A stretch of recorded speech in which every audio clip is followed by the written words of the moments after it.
નમસ્કાર, હું છું રાઠોડ આશુતોષ. વાત કરવી છે અરવલ્લી અને સાબરકાંઠા જિલ્લાના 3.5 લાખ પશુપાલકોના હિત માટે અને ન્યાય માટે. ગઈકાલે જે વાર્ષિક સાધારણ સભાનું આયોજન થયું, તો તેમાં નિયમ પ્રમાણે 15 દિવસ પહેલા લેખિતમાં જાણ કરવાની હોય કે આ વાર્ષિક સાધારણ સભાનો સમય, સ્થળ, તારીખ અને એજન્ડા જે ના કરવામાં આવ્યું. સાધારણ સભામાં રજીસ્ટ્રેશન કરીને એન્ટ્રી કરવામાં આવી, પોલીસ મૂકવામાં આવી. અંદર એક પશુપાલકોના હિત માટે અવાજ ઉઠાવ્યો તો પોલીસ દ્વારા એને દબાવવાનો પ્રયાસ કરવામાં આવ્યો. એટલે પહેલા તો એ કહેવા માંગુ છું કે ગુજરાતના સહકારી સંસ્થા અધિનિયમ 1961ના નિયમોની અને કાયદાની તો તમે ધૂળધાણી કરી નાખી છે. એટલે શામળદાસની આ બાપાની પેઢી નથી, આ ભાજપની પેઢી નથી, આ 3.5 લાખ પશુપાલકોના સહકારથી ચાલતી સહકારી સંસ્થા છે. એટલે ખરેખર અહીંયા વાર્ષિક સાધારણ સભાનું આયોજન શું કામ થવું જોઈએ? તમારા ખર્ચની વિગત, તમારા આવક, તમે કઈ મશીનરીઓ ખરીદી, કયા સપ્લાયર પાસેથી ખરીદી, ઇવેન તમે શું શું ખર્ચો કર્યો, કયા પ્રમોશન, કયા કાર્યક્રમો પાછળ તમે કમિટીવાળા પણ ફરવા કયો ગયા, એની પણ રસીદો અને ઓડિટ રિપોર્ટ આ વાર્ષિક સાધારણ સભામાં રજૂ કરવાનો હોય.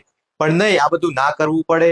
એટલે પશુપાલકોને દબાવવા માટે, ડરાવવા માટે પોલીસ મૂકવામાં આવી અને તમારી મનસ્વી વર્તનથી સાધારણ સભા પૂરી કરવામાં આવી, જે ખરેખર આ વાર્ષિક સાધારણ સભા ના હોઈ શકે.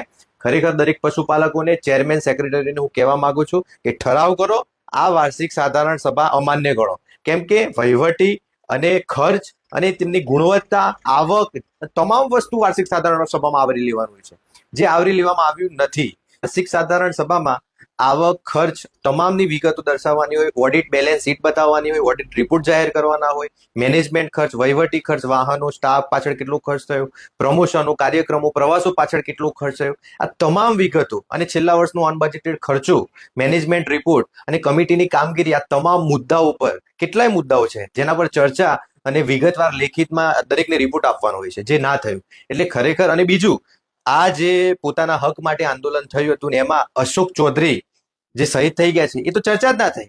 સાબર ડેરીએ ખરેખર એમને 1 કરોડ શહીદ થયેલા અશોક ચૌધરીને 1 કરોડ રૂપિયા મુઆવઝાના આપવા જોઈએ, એ તો એની ચર્ચા ના થઈ. ખેડૂતો, પશુપાલકોના હિતની ચર્ચા ના થઈ. એટલે ખરેખર આ વાર્ષિક સાધારણ સભા ના હોઈ શકે.